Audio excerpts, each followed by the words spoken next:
Ladies and gentlemen, I really hate kids, to say the least. What is going on, everybody? Welcome over to Lucas Limits, episode number 4, which is Friday, August 15th, 2025 day, obviously. Your Friday Eve, right now it's 7:09 p.m. Eastern Standard Time on the East Coast of Syracuse, New York. And the reason why I say I hate kids, because I was trying to record my AFC North pre-run predictions for the 2025, upcoming 2025 NFL season on the Lucas Eon YouTube channel. And my God, man, there were kids yelling outside my house, causing fucking chaos, to say the least. I fucking hate kids, like I said, people. I know, what a fucking party pooper I am, right? Well, I don't give a shit, honestly.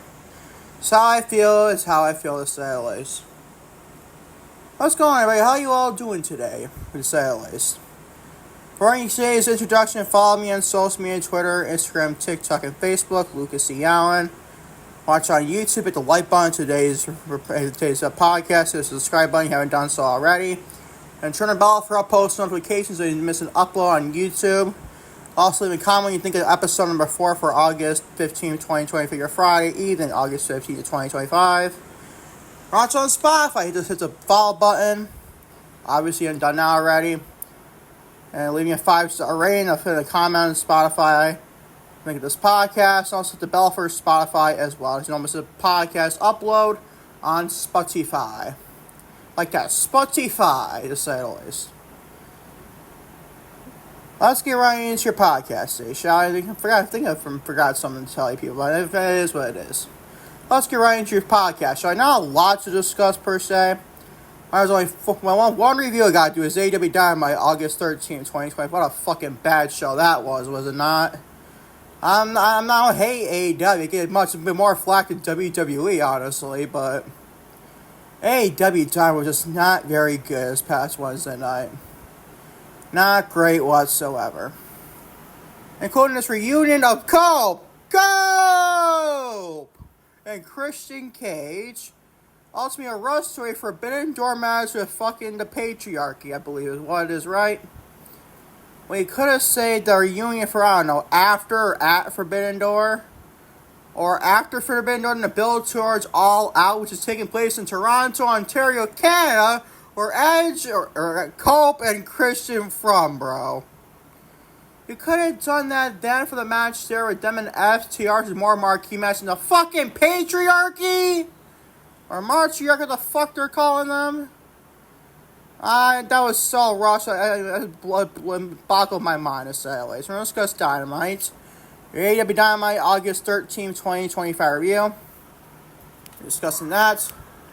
Here are more fucking kids screaming. What else is fucking new? Unbelievable, bro. They do this shit all the fucking time, people. All the fucking time. John Cena's retirement match not likely going head-to-head with AEW World's End. Heard that report going on yesterday from Brian Alvarez of Wrestling Observer Radio, or live to say the least, I believe it what it was. This lovely Wrestling Observer year 2025 is the equivalent of Shaq of Shaquille O'Neal of the Boston Celtics, to say the least, man. We'll discuss that. And we're also going to be discussing WWE is hopeful that Liv Morgan will be back in early 2026. I hope to God this report is fucking right. We'll miss Liv Morgan dearly on Monday Night Raw, to say the least. We're also discussing TNA. This very bizarre fucking report. TNA open to move into Wednesday nights to go head-to-head with AEW Dynamite. Oh my fucking God. As if WWE cannot be more petty enough, man. We're going to discuss that. And also discussing your finish off this day in wrestling history as well. As always, thank you for watching. Lucas Limits maybe. As always, want to say episode number 4. Your Friday, August 15, 2025 day, to say the least.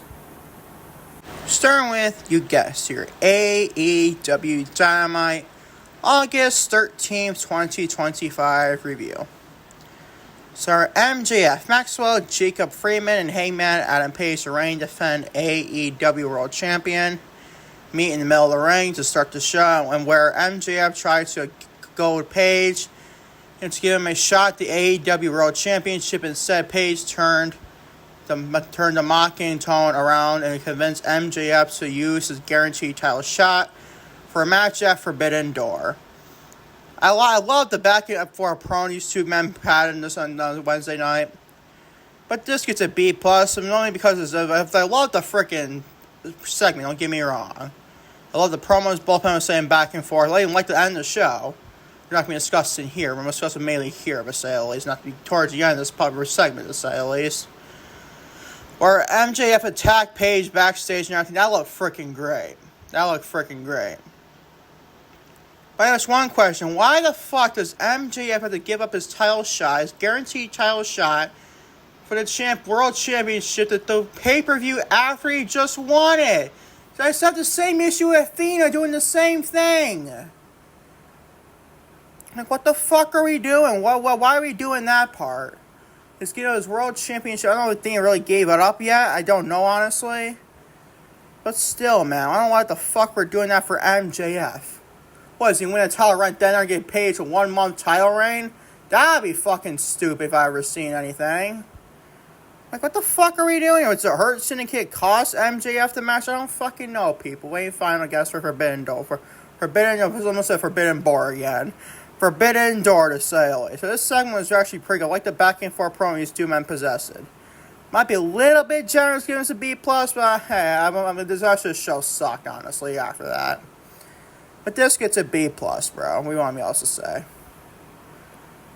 John Moxley defeats Kevin Knight. This gets a C+. Basic fucking match, bro. What else am I going to say other than that? Basic fucking match. I didn't care to see this. I like Kevin Knight. Moxley is Moxley, honestly. Like, what the fuck do we have to see this, bro? Did we have to see this? The answer is fuck no. Like, what the fuck, man? What, do you care? Do you care? Do you seriously fucking care? The answer is no. C+ is your fucking grade. Go on to Alex Windsor, Willow Nightingale, and Queen Aminata defeat Sky Blue. My girl, Mercedes Moné, the reigning 8 belts Moné. Reign defend AEW TBS champion. And Thekla. In a 6-woman, I don't give a fly fuck much. Other than seeing Mercedes and Willow, I guess, and maybe Sky Blue. I ain't fucking care for this. You know how much I hate 6-man tags, 6-woman tags. Doesn't matter who it is. It could be Mercedes, of all I say. My favorite wrestler in the world right now. I may take a lot of flack for that, but I don't give a flying fuck. I love Mercedes, but even her couldn't make me care about this 6-woman tag, honestly. Even her couldn't make me fucking care about this. I'm just being quite honest with you. And Alex Windsor tapped out Sky Blue for like a sharpshooter or something like that. I think they call it with a sharpshooter. I don't know what they call it than that. Probably the sharpshooter. It gets a B-. Nothing else to say about this other than boring. And I love Mercedes. I love her to death. I love her so much. But she couldn't make me care for this. And that just goes to show you with Tony Khan sometimes. A lot of times, more time than not. This gets a B-, bro. This gets a B fucking minus, and I don't care. Much I love Mercedes, though, to say. She looks lovely as fucking always. On to Cope. Cope! Man himself, Adam Copeland. Versus Stokely Hathaway, ends in disqualification, and after the match, Christian saves Cope from an attack by the patriarchy, and Cope hugs Christian. Basically said they're reunited with each other, basically, in context. For now. C+ is your grade. I hate if they rush this fucking reunion.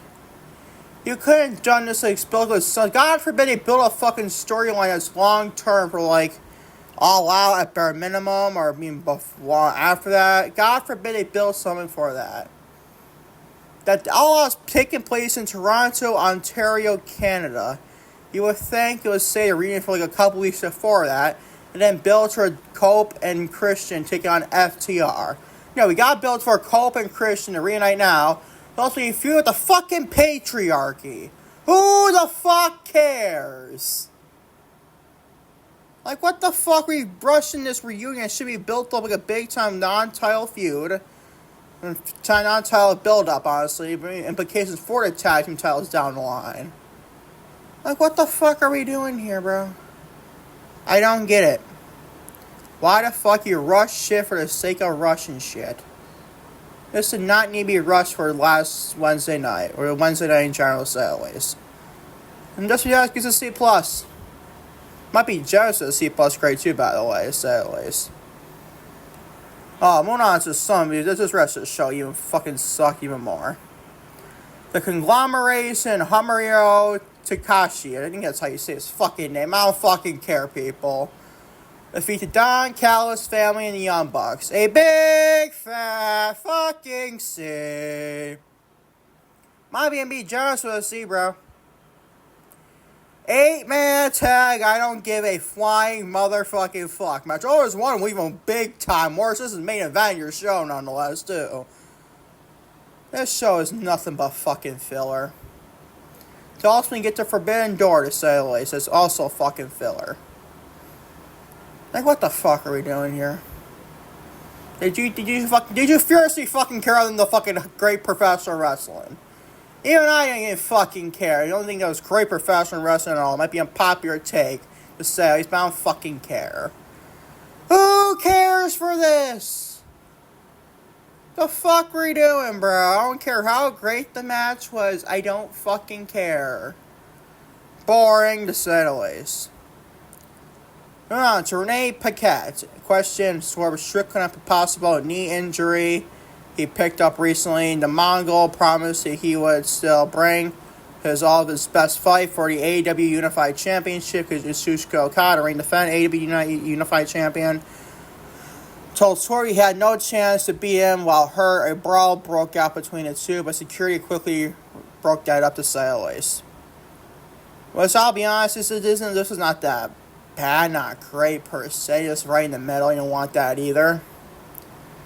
I hope the guy Swerve's not actually hurt, to say. It's gotta be fucking stupid. Then again, why the fuck would he be brawling here if he's fucking injured? I don't know about that, to say at least. Let's get to C+. Nothing else other than that, to say at least. This show is fucking filler and not that great whatsoever. C+ is your grade. Swerve and Okada be a banger matchup for Forbidden Door. I can't fucking speak. That'll be a banger match, don't get me wrong. It's fucking Swerve Strickland and Kazuchika Okada, bro. I mean, come on. That'd be fucking freaking great in general. Moving on to the ball. Get this.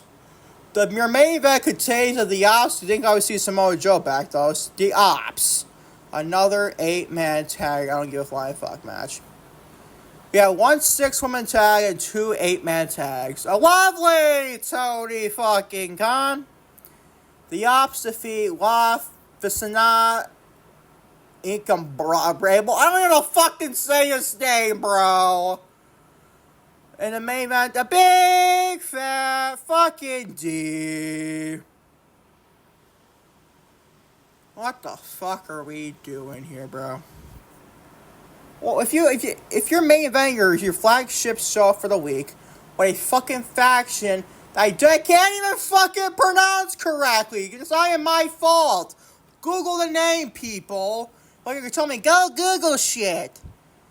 Why don't you Google the main event for this match that got defeated by the Ops here? Why don't you look? If I can't pronounce that, neither can fucking you.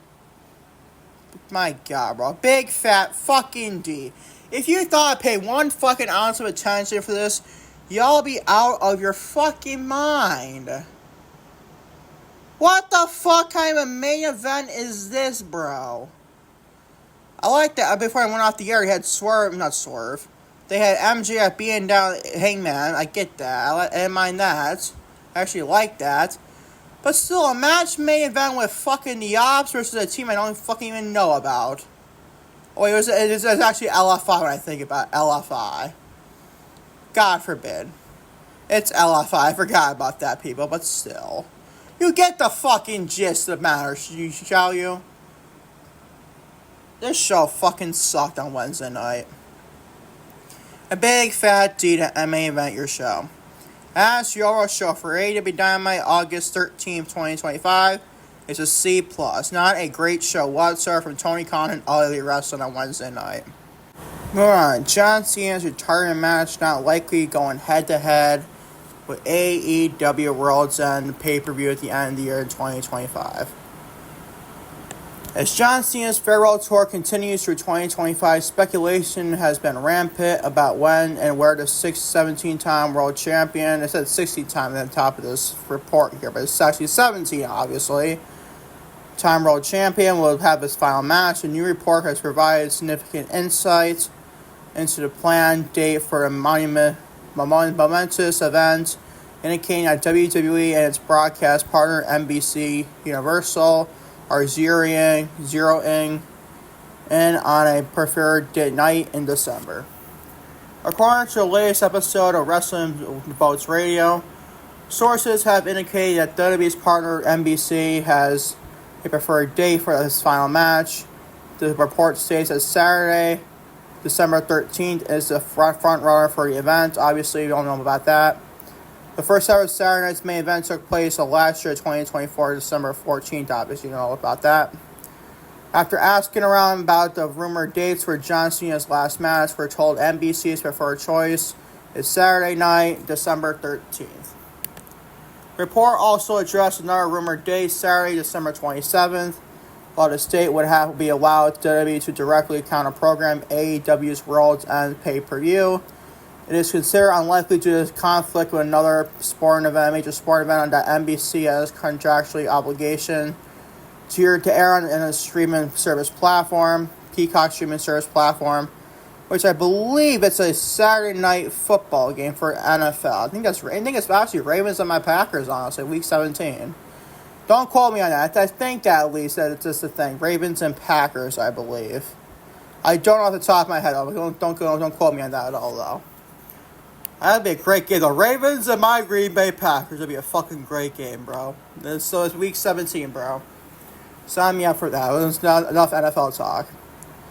December 27th remains an option, although unlikely, as NBC has already had NFL contractual obligation with an exclusive game on Peacock. Because like I said, I think it's honestly Ravens and Packers. Don't quote me on that, though. On Peacock that night, and they'd rather not compete with themselves, according to a source, while December 27th does line up with AEW World's End pay-per-view, something WWE could and would like to counter. Sources doubt it will be chosen because of the NFL's obligations on NBC's part. Thank fucking God for John Cena and Professor Wrestling fans, to say the least. The report also reiterated that the expected location for Cena's retirement match remains the TD Garden, his home state of Massachusetts, obviously. As WCVB Boston reported back in May, the event is still expected at TD Garden in Boston, Massachusetts, as the city will love to host Cena's last match. Which I believe is almost the perfect, I think that's honestly the perfect place for Cena's final match. Besides, like, Gillette Stadium, I doubt they run a PLE there in Gillette Stadium in December, nonetheless. And that fucking disastrous weather out there in Boston. So wait to find out what that to say the least, man. Thank God. I absolutely hate the fact that WWE loves this counter-programming AEW for the sake of doing it for fucking money, bro. And even though they fucking can't hear, I'm grateful for that. I love that, actually.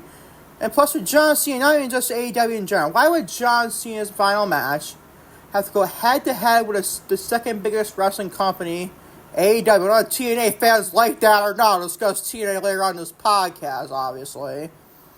The second biggest wrestling company is All Elite Wrestling. You like it or fucking not. It ain't TNA.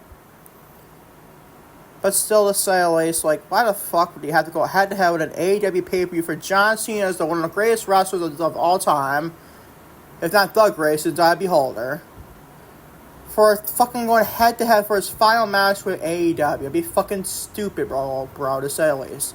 You would think Cena deserves his final, like, match for, like, set his own weekend, to say the least. So we didn't find out to be the case. And John Cena's final match will be December 13th, 2025. We'll keep you updated on that for sure, to say the least. So WWE is hopeful that Liv Morgan will be back early in 2026. A new report from PW Insiders provided an update and recovery of injured WWE superstar Liv Morgan. The former Women's World Champion is currently on the sidelines after a suffered a separated shoulder. According to the report, WWE sources indicate that Morgan was slated for a medical evaluation this week. The elevation was to assess where she is in her recovery process from her serious shoulder injury.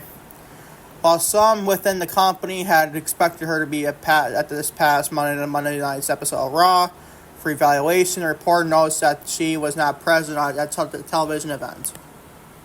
The report also provided a potential timeline for her return to the ring. The hope internally within WWE is that Morgan is to be cleared to return to action begin in 2026, provided that her recovery continues to go as scheduled. Remember I said a long time ago on a podcast, or I think it was December 14th, or December 14th, it's June 14th of 2025, discussed booking a Liv Morgan return. Now, was that, I think it was actually June 21st, actually, when I think about it. The week after December 14th. Or why is he December? June 14th. Dumbass me. Wake up. Had coffee. I'm still not fucking waking up, to say the least. And my God, bro. I'd love to see Liv Morgan in the 2026 Royal Rumble match. You know, like I said, let's have her win. If Naomi is going to be out for a long time, a pregnancy or whatever she's going to go through, and she has to vacate the Women's World title, give that title to Roxanne Perez. And give me Roxanne Perez versus Liv Morgan for the Women's World Championship at WrestleMania 42 in Las Vegas. And Liv Morgan wins the 2026 Royal Rumble match. That's what should be happening in 2026, to say the least.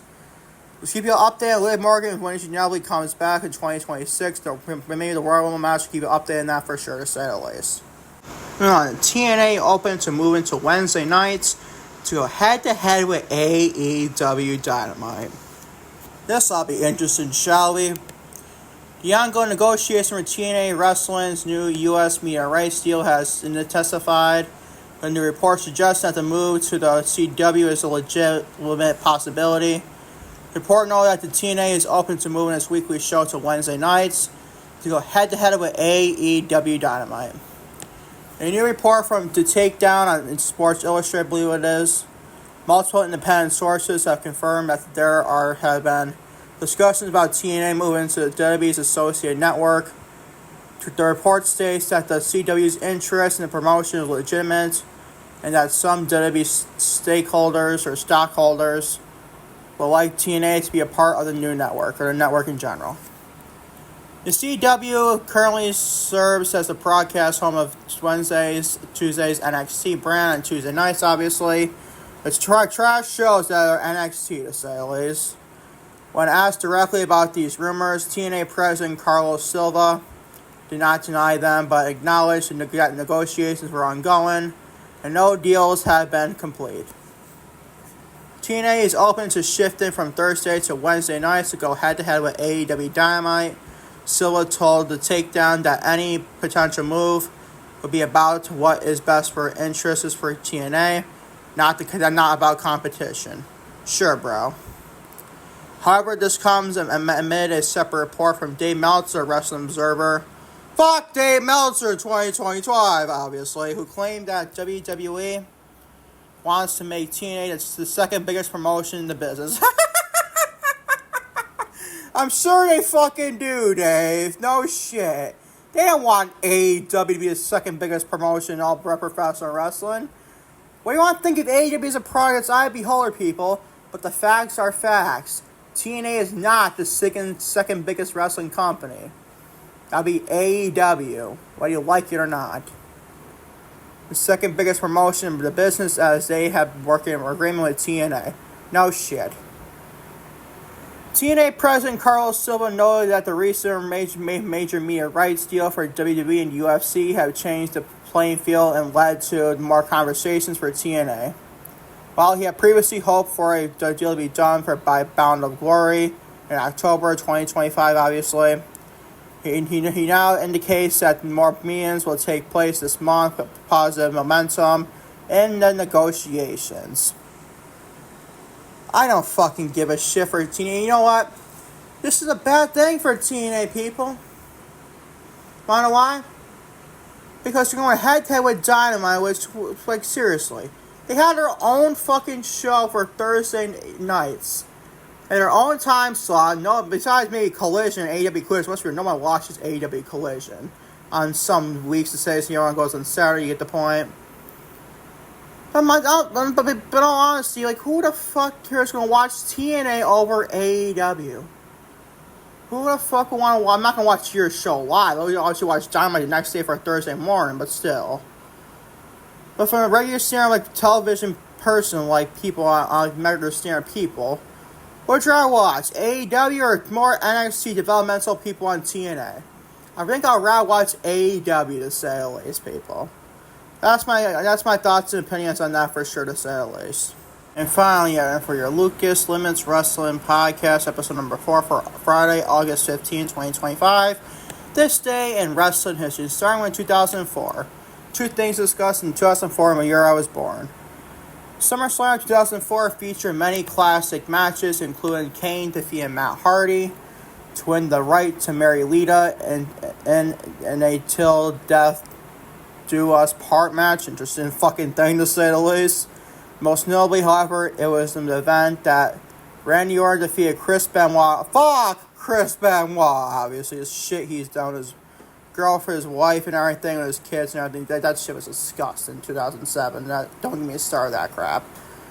Randy Orton defeated Chris Benoit to become the youngest world champion in history at the age of 24. So the finally everyone just said in wrestling history 2010.